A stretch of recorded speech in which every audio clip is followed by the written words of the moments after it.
Danny Wright had never imagined himself standing in a crystal tower that floated above a world he couldn't even pronounce the name of. Yet here he was, representing all of humanity at the biggest diplomatic party the galaxy had ever thrown for Earth. The reception hall stretched out before him like something from a fever dream. Massive columns of light held up a ceiling that showed the stars themselves, and creatures from 100 different worlds mingled and talked in voices that ranged from musical chimes to deep rumbles that Danny felt in his chest rather than heard with his ears. "You look nervous," Lisa Martinez said beside him, and Danny was grateful for her presence because Lisa had been doing this cultural attach work for 3 months already and knew which aliens found eye contact rude and which ones considered it essential. "I'm terrified," Danny admitted, watching a being made entirely of what looked like purple smoke drift past them. Lisa laughed and adjusted the translation device on her collar, which was smaller than the clunky thing Danny wore but somehow worked better. She had explained the technology to him twice and he still didn't really understand it beyond alien space magic, as he privately called it. "Just remember," Lisa said, "most of them are more curious than anything else. They've never met humans before, and were basically the new kids at school." Danny nodded and tried to look confident, which was hard when a creature that resembled a giant mantis wearing robes was heading straight toward him with what he desperately hoped was a friendly expression reading alien body. Language was not something his history PhD had prepared him for. "Ambassador Wright," the mantis being said, and the translator made its clicking sounds into smooth English. "I am Ambassador Vec Thar of the Collective, and I have been hoping to speak with you all evening." Danny shook the extended appendage, not quite a hand but close enough, and smiled in what he hoped was a universal, friendly gesture. "The pleasure is mine, Ambassador Vec Thar," Danny said, using the formal tone Lisa had coached him on during the shuttle ride here. "I hope you're enjoying the reception." Vec Thar's compound eyes seemed to shimmer with what might have been amusement, though Danny was only guessing based on the warm tone the translator conveyed. "Very much so," Vec Thar replied. "But I confess I sought you out for a specific reason.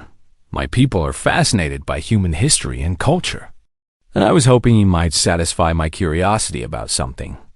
Lisa gave Danny a subtle nod that meant, "This is good. Engage with this."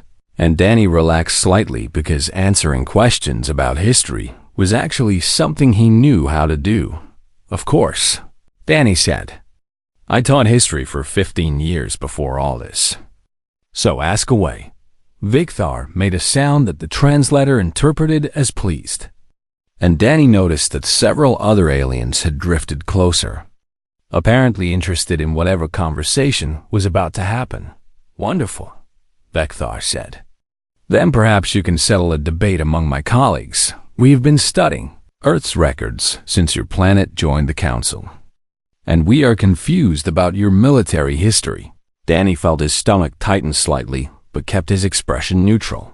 "What specifically confuses you?" he asked. "Well," Vec Thar said, tilting his head in a way that looked unsettlingly like a curious dog, "how many wars has Earth fought?" The question seemed simple enough, and Danny opened his mouth to answer before realizing he had absolutely no idea what number to give. "That's actually a complicated question," Danny said carefully, aware that more aliens were definitely listening now. "Could you be more specific?" Vec Thar's confusion was clear, even across species barriers.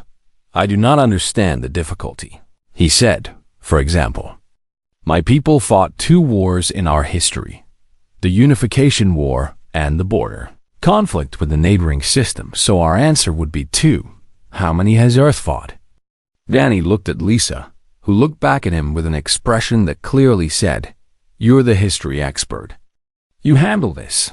And Danny wished desperately that he had prepared for this exact question. "Well," Danny said slowly, "it depends on your calendar. The translation of his words seemed to cause a ripple of confusion among the gathered aliens. And Vekthar leaned forward with clear interest. Your calendar? Vekthar asked, what does time measurement have to do with counting conflicts?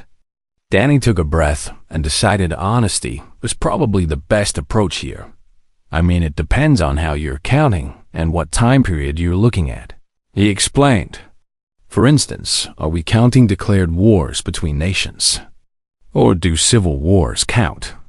What about tribal conflicts? Do those matter? And how far back are we going? Vekthar's antennae twitched in what Danny was learning to recognize as confusion. All conflicts where your people fought your people, Vekthar said, as if this clarified everything. From the beginning of your civilization to now.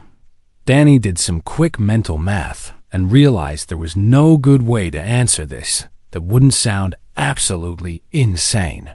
Thousands, he said finally. And the words seemed to hang in the air like a physical thing. The gathered aliens went silent, and Danny saw several of them exchange what were clearly concerned looks. Thousands? A new voice asked, and Danny turned to see a being that looked like a bipedal lizard covered in blue scales. You cannot mean thousands, surely. I mean, Danny said, feeling like he was digging himself into a hole but not knowing how to stop. Recorded human history goes back about 5,000 years, and in that time, I'd estimate we've had somewhere between 3,000 and 5,000 distinct armed conflicts. Though the number could be higher depending on how you define war versus battle versus skirmish, the blue lizard being made a sound that the translator rendered as distressed. And Vekthar's posture had gone very still. That cannot be correct, Vekthar said quietly. Most species in the Council have fought between 2 and 5 wars in their entire history. Danny felt the weight of every alien eye in the vicinity on him now. How is that possible? He asked, genuinely curious despite the growing tension. Because, Vekthar said. And his tone had gone from curious to something Danny couldn't quite identify. Most species unify their world after 1 or 2 major conflicts, and then turn their attention to space. The idea of fighting thousands of wars implies a level of sustained violence that is, he paused. Searching for words, concerning to many council members, Lisa stepped in smoothly, her diplomatic training taking over. I think there's some important context we need to provide, she said, addressing not just Vekthar, but all the listening aliens. Earth's history is complex because we developed multiple separate civilizations over thousands of years. But you are one species, the blue lizard said. Confused. Yes, Danny agreed. But we were separated by oceans and mountains and distance.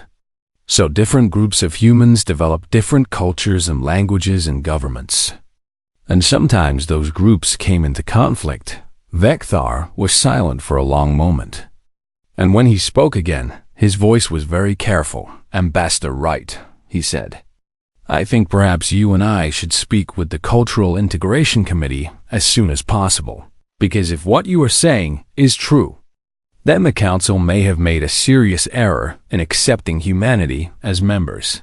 Danny felt his blood run cold but forced himself to stay calm. Why would that be an error?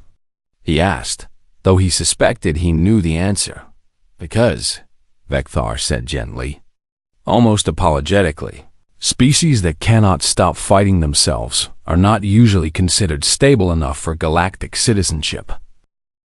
The conference room was smaller than Danny had expected, though he supposed that made sense since this meeting wasn't supposed to be public knowledge. The Cultural Integration Committee had agreed to hear humanity's case in private before making any official recommendations to the full Council. Danny sat at one end of a table that seemed to be made of solidified water, which Lisa had assured him was perfectly normal furniture for the aquatic species who chaired this committee. And he tried not to think about how the next few hours might determine whether humanity got to stay in the galactic community or got sent home in disgrace. I still can't believe Vekthar Actually filed a formal concern, Lisa muttered, reviewing her notes on a display tablet that was more advanced than anything Earth had produced even now. 6 months after making contact. He didn't have a choice, Kevin Park said from across the table. And Danny was grateful the military historian had agreed to come on short notice. Once the word got out at the reception that humans had fought thousands of wars, the cat was out of the bag. Kevin had flown in from the human embassy station just that morning, looking tired but determined in his old military uniform that he'd worn for credibility, as he put it. And Danny had to admit that having someone who had actually served in combat, lending their voice to this discussion, might help the door open, or rather, irised open in that unsettling organic way some alien technology had, and Ambassador Zelker glided in on what Danny had learned were actually hundreds of tiny legs hidden under the ambassador's robes, giving the impression of smooth floating movement. Ambassador Wright, attached Martinez. Historian Park, Zelker said, in a voice that sounded like water over rocks. Thank you for meeting on such short notice. They all stood and made the appropriate gestures of respect, which for Zelker's species meant a slight bow with both hands pressed together. And Danny was grateful again for Lisa's coaching, because he would have absolutely messed this up otherwise. The honor is ours. Ambassador Zelker, Danny said formally. We understand the committee has concerns about humanity's historical record. Zelker settled into a chair, though settled wasn't quite right, since the ambassador seemed to pour himself into it like mercury, and fixed Danny with eyes that were entirely black and somehow kind despite their alienness. Concerns is putting it mildly, Zelker said, and his tone was gentle but serious. 3 council members have already filed motions to review humanity's membership, and I have been tasked with determining whether these concerns have merit. Danny felt his heart sink, but Kevin leaned forward with the calm he'd probably learned in combat. May I ask? Ambassador, Kevin said, what exactly concerns them? Zelker made a rippling gesture that meant something like a human shrug. The numbers primarily, he said. When Vecthar reported that humans claimed to have fought thousands of wars, many species found this incomprehensible. To put it in context, the average council species has engaged in between 2 and 7 total military conflicts in their entire recorded history. Lisa pulled up a chart on her tablet and projected it into the air above the table, showing a timeline of Earth's major conflicts, if I may, she said.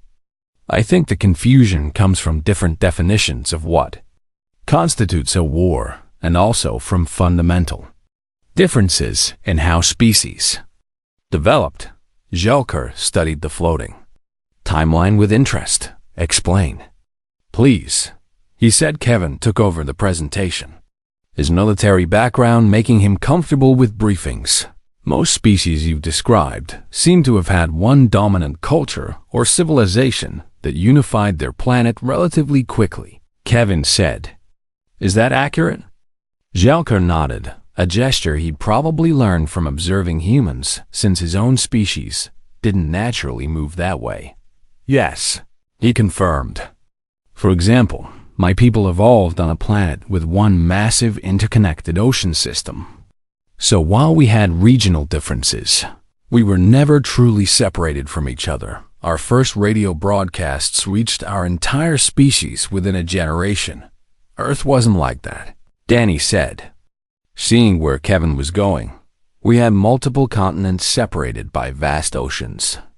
We had mountain ranges and deserts and ice caps that divided populations. So humanity didn't develop as one culture, we developed as dozens, then hundreds, then thousands of different cultures. The timeline floating above the table shifted, and Danny recognized Lisa's work. She'd reorganized it to show not just wars, but the civilizations fighting them.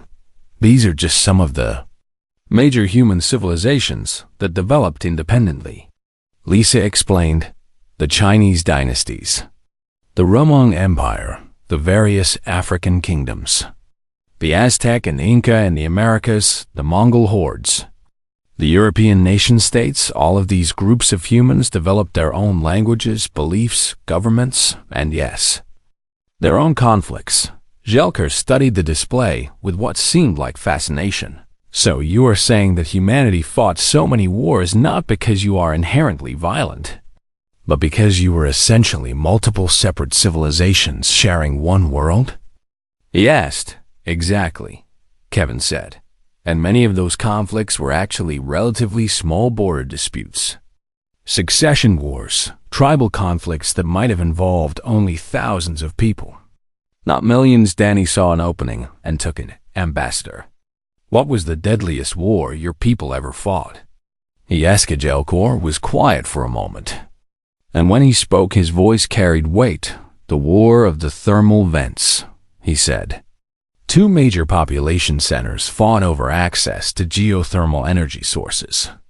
Approximately 40,000 of my people died before peace was achieved. And that tragedy led directly to our global government forming to prevent such horror from ever happening again. Danny nodded respectfully. That is a terrible loss, he said sincerely. And I don't want to diminish it at all, but for context, humanity's deadliest conflict, what we call World War II, killed somewhere between 70 and 85 million people. The number seemed to physically impact Jelker, whose form rippled in what Danny was learning to recognize as shock. 85 million? He said quietly. That is more than our entire species population. Yes, Danny said. But here's what I want you to understand. That war ended 80 years ago. And in the time since, despite our history, despite all those thousands of conflicts, humanity managed to create global institutions designed to prevent exactly that kind of horror from happening again. Lisa pulled up new images. The United Nations building. Peacekeeping forces, international courts. We created the United Nations, she said. We wrote the Geneva Conventions to set rules for warfare. We established war crimes tribunals. We built networks of treaties and alliances specifically designed to make war less likely and less terrible when it does happen. Kevin added his perspective. I'm a veteran, he said. I fought in regional conflicts and I saw terrible things. But I also saw something important. I saw soldiers from different nations working together as peacekeepers. I saw former enemies becoming allies. I saw my own grandfather who fought in World War II shake hands with men who had been his enemies. Because humans learned something from all that bloodshed. What did you learn? Jelker asked, and his tone suggested genuine curiosity rather than judgment. Danny thought about all the history he'd taught, all the wars he'd studied, all the patterns he'd seen. We learned that peace is harder than war, he said finally. We learned that talking is harder than fighting. We learned that building something together takes more courage than destroying it. And most importantly, we learned that we keep having to choose peace over and over again, because it doesn't just happen automatically. Jelker was silent for a long time, studying the images and data floating between them. You said you fought thousands of wars, he said slowly. But you also created thousands of treaties. Agreements and peace accords, did you not? Danny nodded. For every war in human history, he said, there's at least one peace that followed it, and most of those pieces held. At least for a while. What troubles the Council, Jelker said carefully, is the question of what happens when humanity encounters conflict in the galaxy. Will you resort to your historical patterns of warfare? Kevin answered before Danny could. Ambassador, I've studied military history my whole career, he said. And here's what I can tell you. Humans fight hardest when we're protecting something or someone we care about. We fought civil wars over the right of people to be free. We fought world wars to stop genocides. We fought small battles to protect our families and our homes. So the real question isn't whether humans will fight. It's what will we fight for? Jelker seemed to consider this. And what would humanity fight for now? He asked. Danny met the ambassador's black eyes steadily. "We'd fight to protect the innocent," he said. "We'd fight to defend those who can't defend themselves. We'd fight to stop atrocities. But we'd also do everything possible to avoid fighting in the first place. Because we know exactly how terrible war really is. And that knowledge cost us millions of lives to gain." The ambassador was quiet, and Danny couldn't read his expression at all. "I will need to present this information to the committee," Jelker said finally, "and I cannot promise they will be convinced. But I will tell them this humanity's history of war is also a history of learning, and perhaps that is worth considering." The council chamber was the largest room Danny had ever seen, and he'd been inside sports stadiums back on Earth that could hold 50,000 people. This space made those look like closets. Hundreds of species filled the tiered seating that curved around the central platform where Danny now stood. And each species had their own section with atmosphere and gravity adjustments that let them exist comfortably, which meant some sections were filled with water and others with gases Danny couldn't even see, but which his nose told him were definitely there. "You've got this," Lisa whispered from her position just off the platform. And Danny wished he felt as confident as she sounded. The lights dimmed at least. The lights visible to human eyes dimmed. Who knew what was happening in other spectrums? And Danny's presentation began projecting on screens and holograms positioned throughout the chamber so every species could see. "Honored council members," Danny began, and his voice was amplified somehow without being louder, just clearer. "I am Ambassador Daniel Wright of Earth, and I'm here to address concerns about humanity's history of warfare." The chamber was silent, except for the background hum of life support systems, and Danny was acutely aware of how many beings were watching him. "I'm not going to lie to you or hide the facts," he continued, pulling up the first image, a timeline of human history, marked with conflict after conflict. Humanity has fought approximately 4,000 documented wars in our recorded history, and that number only includes conflicts significant enough to be written about. The actual number of all armed conflicts is likely much higher. A ripple went through the assembly, and Danny saw several species making gestures he didn't recognize, but which probably meant shock or dismay, for anyone could interrupt. He pressed on. "I know that sounds horrifying," he said, "because it is horrifying. But I want to explain the context of why this happened and what it means for humanity's place in the council." The timeline shifted, showing Earth's geography. Earth is a diverse world with 7 major landmasses separated by vast oceans. Danny explained. Humanity evolved in Africa and then spread across the entire planet over hundreds of thousands of years, and as we spread, we became isolated from each other. New images appeared, different human cultures from different time periods. These isolated populations developed independently, he said. Different languages, different beliefs, different forms of government, different technologies for most of our history. Humans on one continent didn't even know humans on other continents existed. A voice rang out from the avian section of the chamber, and Danny recognized Ambassador Krisa, who Lisa had warned him was leading the opposition to humanity. "This explains the number, but not the violence," Krisa said, and his species translator made his words sound sharp and accusatory. "My people also had regional differences before we unified. Yet we fought only 3 wars before achieving global peace." Danny had expected this and nodded respectfully. "How long did it take your people to achieve global peace after developing advanced technology?" He asked, and Kriya seemed taken aback by the question being turned around. "Approximately 200 years, he said. "And how many separate populations did your world have?" Danny pressed. "We had 7 major nations at our technological peak," Krisa said. Clearly not seeing where this was going, Danny pulled up a new image, a map of Earth in 1914. "This is Earth approximately 100 years ago," he said. At this time, humanity had over 60 recognized nations and hundreds of distinct ethnic and cultural groups.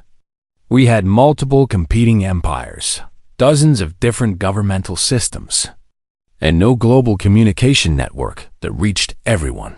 The chamber was silent as species took in the complexity. Kevin Park stepped forward, and Danny was grateful for the backup. "If I may add some perspective," Kevin said, "I've studied the military history of every council species we have records for, and there's a clear pattern. Most of you achieved unity through one of three methods." He pulled up comparative data. Either one culture dominated and absorbed the others peacefully, or a single devastating war shocked your species into unity, or you encountered something that forced you to work together, Kevin explained.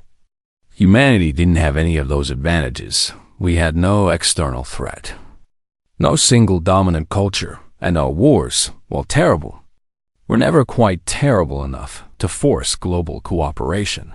Until they were, Danny said quietly.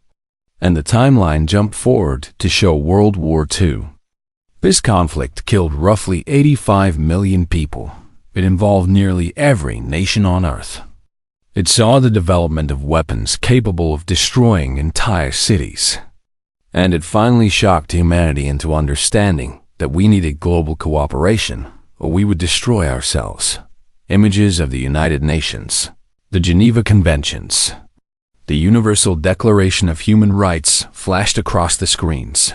The aftermath of our deadliest war led to humanity's greatest achievements in cooperation, Danny said. We created institutions designed to prevent such horror from ever happening again. We established rules for warfare to protect civilians. We wrote down fundamental human rights and tried to enforce them globally. Tried being the operative word. Krisa interjected. You still have conflicts on Earth today, do you not? Danny didn't flinch from the question. Yes, he admitted. We have regional conflicts. We have terrorism, we have crime and violence. But the scale is vastly different. We haven't had a global war in 80 years. The percentage of humans dying in armed conflict is lower now than at any point in our recorded history. And the trend continues downward. Lisa stepped up with additional data. To quantify this, she said, in the year 1944, approximately 4% of Earth's population was directly involved in active warfare. In 2025, that number was approximately 0.03%. We're not perfect, but we're learning. A new voice spoke up, and Danny recognized the crystalline form of Council Speaker Talman, who had remained silent until now. Ambassador Wright, Talman said, and the ancient being's voice resonated through the chamber like a bell. You present an interesting case, but you have not answered the fundamental question. Why didn't humanity destroy itself? The question hung in the air, and Danny realized this was the moment that mattered most. Because we kept choosing not to, he said simply. After every war, humans had a choice: seek revenge or seek peace. And yes, sometimes we chose revenge. Sometimes we let old hatreds drive us into new conflicts, but more often than we get credit for, we chose peace. He pulled up new images, Japanese and American veterans shaking hands at Pearl Harbor, French and German leaders standing together at Verdun, South African reconciliation commissions. These are former enemies choosing reconciliation, Danny said. My own grandfather fought against the Japanese in World War II, and before he died, he traveled to Japan and met with veterans he'd fought against. And they shared tea and talked about peace. Because that's what humans do. We fight, yes. But then we try to forgive, Kevin added quietly. Every human war has ended with someone choosing to stop fighting, to extend a hand, to try for something better. And that choice is what defines us more than the conflicts themselves. Ambassador Vekthar spoke up from the insectoid section. And Danny was surprised to hear his tone was thoughtful rather than hostile. I have been researching human history since our conversation at the reception, Vekthar said. And I discovered something interesting. Humans have a saying. Those who cannot remember the past are condemned to repeat it. And you study your wars extensively, teaching every generation about the horrors and the costs. Danny nodded. History education is mandatory in most human societies. He confirmed. We make our children learn about the wars we fought, the mistakes we made, the lives we lost, because we never want to forget what violence costs. Talmon spoke again, and this time there was something almost approving in his tone. So humanity fights to remember and remembers to avoid fighting? He asked. That's the goal, Danny said. We don't always succeed, but we keep trying. Krisa made a frustrated sound. Fine words, he said. But how can we trust that humanity won't bring its violent tendencies to the galaxy? What happens when you encounter a species you disagree with? Will you wage war on them as you wage war on each other? Danny met Krisa's eyes steadily. We fought 4,000 wars against ourselves, he said. And in every single one, we were fighting other humans. People who looked like us, who shared our biology, who were fundamentally our own kind. And yes, that's terrible. But it also means something important. He paused, making sure everyone was listening. It means that when we encountered aliens for the first time, when we met you, we didn't see enemies, Danny said. We saw new friends, new teachers, new possibilities. Because if we could eventually make peace with each other after 4,000 wars, imagine what we can build with species we've never fought at all.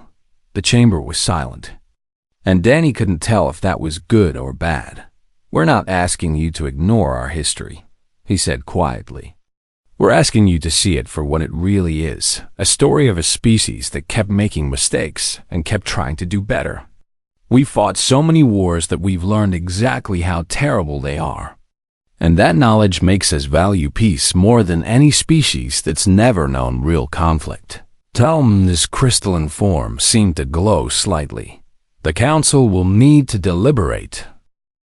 3 days of waiting felt like 3 years to Danny, who had exhausted every tourist attraction on the council's central station and had taken to pacing the human delegations' quarters while the council debated humanity's fate behind closed doors. You're going to wear a hole in the floor, Lisa said without looking up from her work, reviewing diplomatic protocols for what felt like the 100th time. I can't just sit still while they decide if we get kicked out of the galaxy, Danny muttered. Continuing his pacing, Kevin sat in the corner cleaning his sidearm, which was purely ceremonial since weapons weren't needed on the council station. But he told Danny it helped him think, and he looked up with a slight smile. They're not going to kick us out, Kevin said with the confidence of someone who'd seen worse situations. Worst case, they put us on probation or something. A chime at the door interrupted them, and Lisa called out permission to enter. The door opened to reveal Vekthar, and Danny's stomach dropped because the ambassador's posture looked tense even by alien standards. I apologize for the intrusion, Vekthar said. But I thought you should know the debate in council has become quite heated. How heated? Danny asked, gesturing for Vekthar to sit, which the insectoid did gratefully. Krisa has presented new evidence, Vekthar said carefully. Footage of ongoing conflicts on Earth, statistics about human crime rates, reports of what he calls endemic violence in human society. Lisa's expression darkened. That's completely out of context, she said. Every species has crime. Every world has problems. I know, Vekthar said gently. And I have tried to make that argument, but Krisa is very persuasive. And several council members are genuinely frightened of what humanity might do if allowed to remain. Danny sat down heavily, feeling the weight of it all. Why is he so against us? He asked. Vidura's antennae drooped in. What Danny had learned meant sadness or regret. Because his people made a different choice than yours, he said quietly. The avian species, Krisa's people, they achieved peace through biological modification. They literally changed their own genetics to remove aggressive tendencies, and it worked. They have had no wars in 3,000 years. So he thinks we should do the same? Kevin asked. He thinks anyone who doesn't is dangerous. Vecthar confirmed a new voice came from the doorway. And Danny turned to see a human woman he didn't recognize mid-30s, wearing what looked like a doctor's coat. Actually, the woman said, "It's more complicated than that. I'm Michelle Chun, xenopsychologist with the human delegation. And I've been studying council species approaches to conflict resolution." Lisa stood and made introductions quickly, and Michelle accepted a seat before continuing. Most council species chose one of three paths to peace, she explained. Biological modification, like Croesus people. Technological enforcement through AI monitoring and intervention. Or social engineering through strict cultural controls. But not humans, Danny said. Understanding. Exactly, Michelle confirmed. We chose the slow path social evolution without forced biological or technological changes. We kept our free will. We kept our ability to choose violence, even as we tried to choose peace instead. And that terrifies species who eliminated that choice from their own societies. Kevin nodded slowly. So they don't trust us because we could still choose to fight. Even if we say we won't. Precisely, Michelle said, before anyone could respond. Alarms began blaring throughout the station, not the fire alarm sound Danny knew from Earth, but a deep pulsing tone that made his bones vibrate. Lisa jumped up and pulled up her communicator, her face going pale as she read the incoming message. There's been an attack, she said. Some kind of raid on a civilian colony in the Outer Rim, pirates or raiders. The report isn't clear. Vecthar was on his feet immediately. Which colony? He demanded. Settlement designated Harmony Point, Lisa read. Mixed species civilian population, mostly families and researchers. Approximately 1,500 inhabitants. Vecthar made a sound of distress. My nephew is stationed there, he said. He's a cultural researcher studying interspecies cooperation. Danny's diplomat training kicked in. Is the council sending help? He asked. Lisa's expression was grim. That's the problem, she said. Harmony Point is 4 light years from the nearest council military outpost. Their fastest ships would take 3 days to get there. The colony only has minimal defenses. Kevin was already moving, pulling up tactical displays on his own communicator. How far are we from Harmony Point? He asked. Why does that matter? Vecthar asked. Because, Kevin said, meeting the alien's compound eyes steadily. Human ships use a different kind of drive system than council vessels. We can get there in 18 hours. The room went silent, except for the continuing alarms. You would help? Vecthar asked quietly. Of course we would, Danny said. Those are innocent civilians under attack. Lisa was shaking her head. Danny, the council is literally debating whether to kick us out right now. If we send military ships without permission, it could be seen as aggressive. And if we don't send help and 1,500 beings die, including Vecthar's nephew, what do you think that says about humanity? Kevin countered. Danny stood there, caught between diplomat and soldier, between political calculation and moral imperative. What's the tactical situation? He asked Kevin. Kevin pulled up what data they had. Raiders hit the colony 2 hours ago, he said. Preliminary reports suggest they're after resources and research data, but they're not afraid to hurt civilians. The colony's defense force is basically security guards with stun weapons. We have 3 ships in the sector, Danny said. Thinking out loud, the diplomatic courier and 2 escort frigates. The escorts are armed, Kevin confirmed. Nothing heavy, but enough to give pirates second thoughts. Michelle spoke up quietly. I should mention, she said. The council is watching how humanity responds to this. If you send military aid without authorization, Creasy will call it proof that humans are warmongers. But if you don't send help when you're the only ones who can, then we prove we don't actually care about protecting innocents. Danny Finishedvika stepped forward. Ambassador Wright, he said formally, I cannot officially request human military intervention. I do not have that authority, but as a private individual, I am begging you to help save my nephew and the other civilians at Harmony Point. Danny looked at Lisa, who shrugged helplessly. I can't make this call for you, she said, politically. It's a disaster either way. Danny turned to Kevin. If you take the escorts, can you get there in time? He asked. Probably, Kevin said, but I can't guarantee we can stop the raiders. Just that we can try. The alarms continued their pulsing rhythm, and Danny thought about all the history he'd taught, all the wars he'd studied, all the moments when people had to choose between safe and right. Kevin, he said, take the escorts, get to Harmony Point. Protect those civilians. What about the council? Lisa asked. I'll deal with the council, Danny said. But I'm not going to let people die just to make us look good politically. That's not who humans are. Kevin was already moving toward the door. I'll need a security team, he said. Take whoever volunteers, Danny told him. But make it clear they're doing this against political advice.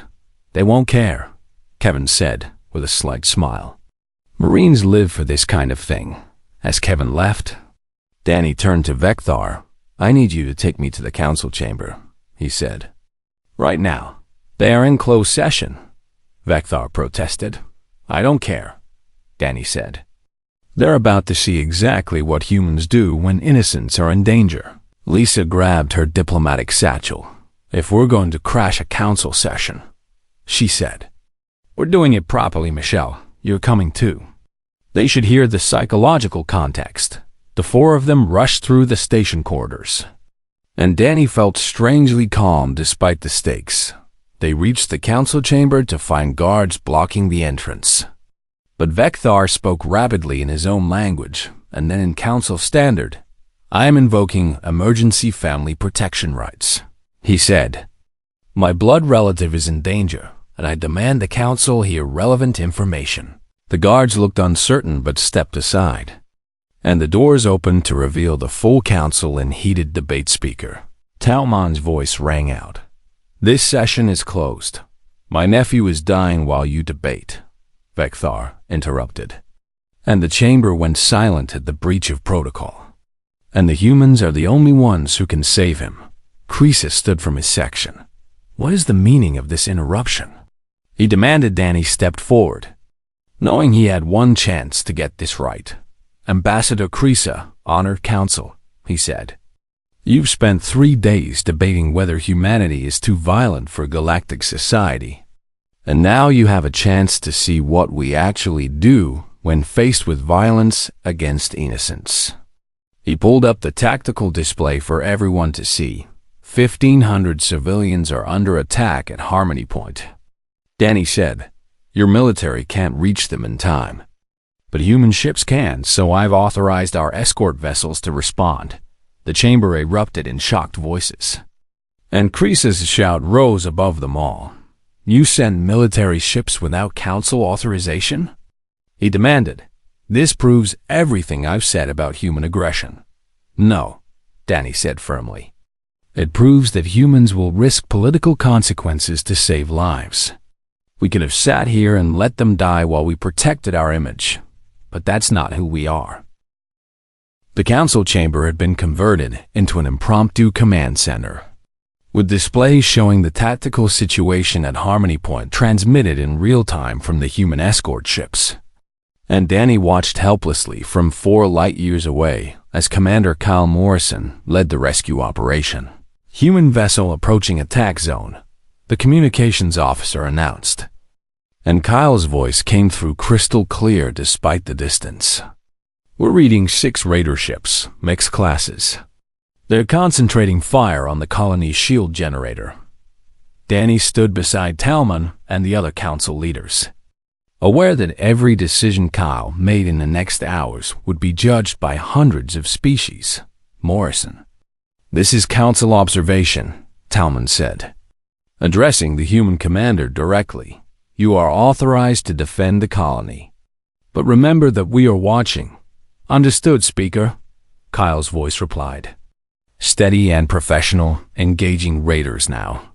The tactical display showed the two human frigates' names they'd given them were Liberty and Defender, accelerating toward the colony with a speed that made several council members gasp in surprise.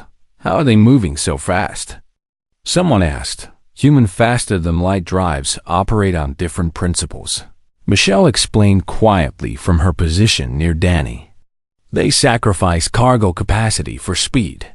The display showed the human ships splitting up, and Kyle's voice narrated the action. Liberty. Take the 3 raiders on the eastern approach. Defender will handle the western group. Focus fire on their weapon systems. Disable, don't destroy, unless absolutely necessary. Danny held his breath as the first human weapons fire lit up the display precise. Targeted shots that struck the raider ship's weapon emplacements. Direct hits, Kyle reported. Raider vessels 1 and 2 are losing shields. They're breaking off. Wait, Raider 3 is changing course. They're heading for the colony's residential section. The council chamber erupted in concerned voices as the display showed one raider ship diving toward where the colonists had taken shelter. I have weapons lock, Kyle said, and Danny could hear the tension in his voice. Requesting permission to fire. The residential section has minimal shielding, Vekthar said desperately. If that raider fires, Morrison, you are authorized. Talmon said immediately. The display showed a brilliant flash as Liberty fired, and the raider ship broke apart, but not before launching one final weapon, missile inbound on residential section. Kyle reported, voice tight. Liberty moving to intercept. What happened next took perhaps 5 seconds, but felt like an eternity to Danny. The human frigate accelerated directly into the missile's path, positioning itself between the weapon and the colony. Explosion that followed wasn't as dramatic as Danny expected. Just a bright flash on the display, but the aftermath showed Liberty tumbling. Clearly damaged Liberty status. Kyle demanded, We're okay, Commander, a new voice replied. Young and shaken but alive, shields are gone, and we've got hull breaches in sections 3 and 4. But we're still operational. Danny let out a breath he didn't know he'd been holding, and he heard similar sounds of relief from around the chamber. Good work, Liberty, Kyle said. Fall back to defensive position around the colony, Defender. Converge on remaining raiders. The battle continued for another 20 minutes. But the raiders had lost their advantage. The human ships were faster. Their targeting was more precise. And they fought with a controlled aggression that was clearly making the pirates nervous. Raider vessels are retreating, Kyle finally reported. All 6 are breaking off and jumping to faster than light. The colony is secure. The council chamber erupted in voices, some relieved, some still concerned, some clearly impressed. Morrison. This is Speaker Talmon, the ancient being said. What is your casualty report? 14 injured aboard Liberty, non-critical, Kyle replied. Defender took minor damage, but no casualties. Requesting permission to land and assist with colony relief efforts. Permission granted, Talman said. And Commander, well done. The next several hours were a blur of activity as reports came in from Harmony Point. The colony had sustained damage, but no fatalities. The human ships had arrived just in time, and the raiders had fled the system entirely. Danny watched feeds from the colony showing human marines helping repair damaged buildings. Medics treating injured aliens of species they'd never even seen before.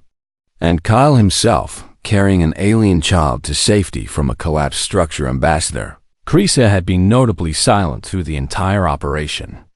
But now he stood and addressed the chamber. I would like to speak, he said. Former Littleman gestured permission. I have spent the last 3 days arguing that humanity is too violent, too dangerous, too unpredictable for council membership, Krisa said. And his voice was different, quieter, less certain. I presented evidence of human conflicts, human crime, human aggression. And I believed I was protecting the council from a species that could not be trusted. He paused, and Danny saw the avian ambassador's feathers were ruffled in what might have been shame. Then I watched human soldiers risk their lives to save aliens they had never met. Creasa continued. I watched them disable rather than destroy when possible. I watched them position their own ship between a missile and children of another species. And I realized something important. The chamber was completely silent. My people achieved peace by removing our capacity for violence, Creasa said. We changed our biology so that we could not choose aggression. And we are peaceful now. Yes, but we are peaceful because we have no other option. Humans are peaceful despite having every option. They choose mercy when they could choose destruction. They choose protection when they could choose conquest. And that choice matters. He turned to look directly at Danny. Ambassador Wright. I was wrong. Creasa said simply, I withdraw my opposition to humanity's council membership. More than that, I owe your Commander Morrison a debt. He saved my nephew, who was among the researchers at Harmony Point. Danny felt something tight in his chest release. Your nephew is safe? He asked. Yes, Creasa said. Thanks to humans who had every political reason not to help and helped anyway. Vecthar spoke up, his voice thick with emotion. My nephew sent a message, he said. He asked me to tell the council something. He said the human Marines who rescued him apologized for being late, as if 18 hours was somehow too slow, as if they should have arrived faster to help people they'd never met. Lisa smiled beside Danny. That sounds about right, she murmured. Speaker Talmon stood, and his crystalline form seemed to glow with an inner light. This council has spent 3 days debating a simple question, he said. Are humans too violent for galactic society? But we were asking the wrong question. He gestured to the displays still showing human ships at Harmony Point. The real question is not whether humans can fight. Talmon continued. Clearly they can. The question is, what do humans fight for? And today, we learn the answer. Humans fight for those who cannot fight for themselves. They fight to protect innocence. They fight to prevent harm. And yes, they have fought thousands of wars in their history. But perhaps that history taught them exactly when violence is justified and when it is not. The speaker raised his voice to address the full assembly. I call for an immediate vote on humanity's council membership, he announced. All in favor of confirming Earth's place in the galactic community. The chamber erupted in affirmative responses, chimes, and calls and gestures from hundreds of species, and Danny watched in amazement as the vote tally appeared. On the central display, 97% in favor. The vote is decided, Talmon declared. Humanity is confirmed as a full member of the Galactic Council, with all rights and responsibilities that entails. Danny felt Lisa grab his hand and squeeze, and he realized he was shaking slightly.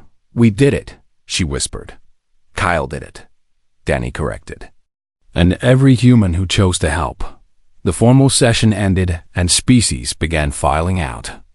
But many stopped to speak with Danny, offering congratulations, expressing relief, thanking him for the rescue operation. Vecthar approached last, and the insectoid ambassador looked exhausted but happy.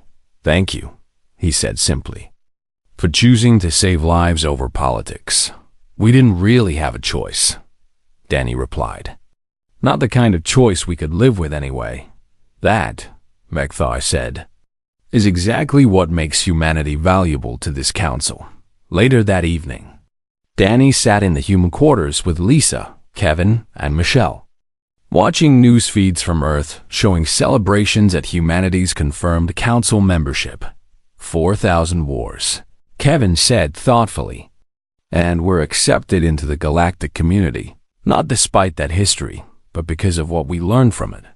The question at the reception, Danny said, remembering when Vecthar asked how many wars Earth had fought. And I said it depends on your calendar. I gave him the wrong answer.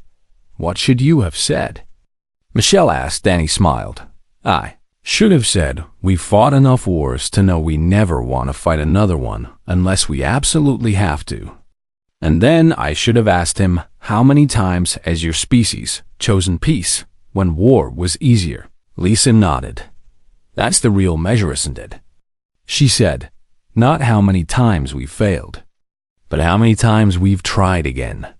A communication came through from Harmony Point, and Kyle patched it through to the room. On the screen appeared several alien children. Various species, all looking healthy and excited. Are you Ambassador Wright? One asked.